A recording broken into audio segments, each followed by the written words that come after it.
bonjour. Ce matin, on va parler de la chrysomèle rayée du cocombe. Voyez-vous les petites bébites là, qu'il y a dessus la feuille ici, là, qui est toute mangée? Ça, c'est le dégât de la chrysomèle rayée du cocombe que bien des gens ont comme problème. Cette année, moi j'en ai. Les années passées, j'avais à paix, mais là, cette année, là, vous voyez, il n'y a pas une année qui se ressemble. Hein. Alors, on en voit là dessus. Là. Donc, moi, tout ce que je fais, c'est des allez-y de bonne heure.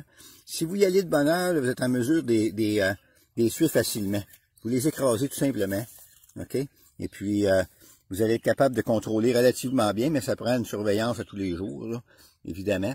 Je vous donne un truc. Allez voir dans le cœur. Regardez, on en voit sur les tiges ici, là.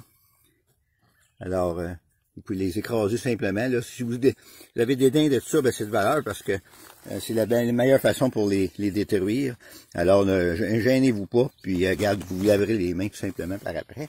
Je vais vous montrer, entre autres, où est-ce qu'ils se tiennent normalement. OK? Ben, abondamment. Bon, on en voit encore une autre sur la feuille ici. Fait qu'en passant, je m'en vais la tuer. On en voit un autre site qui vient de s'envoler. OK? Bon, on la repognera plus tard ou demain, peu importe. Là où ils se tiennent, c'est dans les fleurs. Regardez dans la fleur ici comment il y en a. Ils se tiennent dans le fond de la fleur. OK? Donc, puis si vous y allez le matin tôt, vers 7 heures, là, avant 7 heures, genre, là, ils vont tous être là, où ils vont être beaucoup plus faciles à pogner. Parce que quand il fait soleil, ils se mettent à voler. Donc, des fois, là, vous allez manquer votre coup. Mais quand c'est plus de bonne heure, ils sont comme encore bien tranquilles, fait qu'ils s'attrapent facilement. Donc, quand vous en avez comme ça, c'est souvent sur les fleurs fanées que vous allez les retrouver. Alors, vous voyez, on les voit dans le fond, là. Alors, vous les écrasez tout simplement, puis c'est fait. OK? Alors, ils peuvent tomber aussi à terre. Ils ont tendance à se jeter à terre aussi. Si vous manquez votre coup, ils tombent à terre. Alors là, vous pouvez les rejoindre puis les écraser avant qu'ils s'envolent ou qu'ils rentrent dans le paillis, parce qu'ils ont tendance à aller se cacher dans le paillis aussi.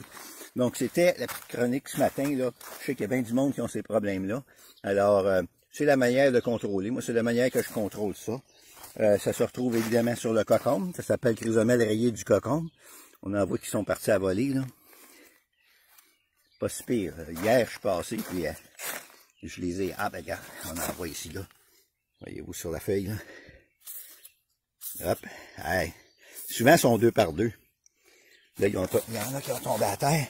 Quand ils sont 2 par 2, ils se lâchent pas. Ils sont plus faciles à pogner parce que là, ils se traînent. La femelle traîne le mâle sur le dos. Fait que, puis ils sont plus. Regardez, on voit que ça gigote ici, là. On en voit 2. Alors, avant qu'ils sortent, vous les pincez tout simplement pour les tuer.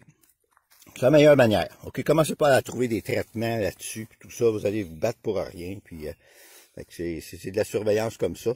Ça évite de mettre des poisons, puis de faire des dépenses pour rien, puis de perdre votre temps avec ça. Alors, c'est ça. Alors, bon jardinage.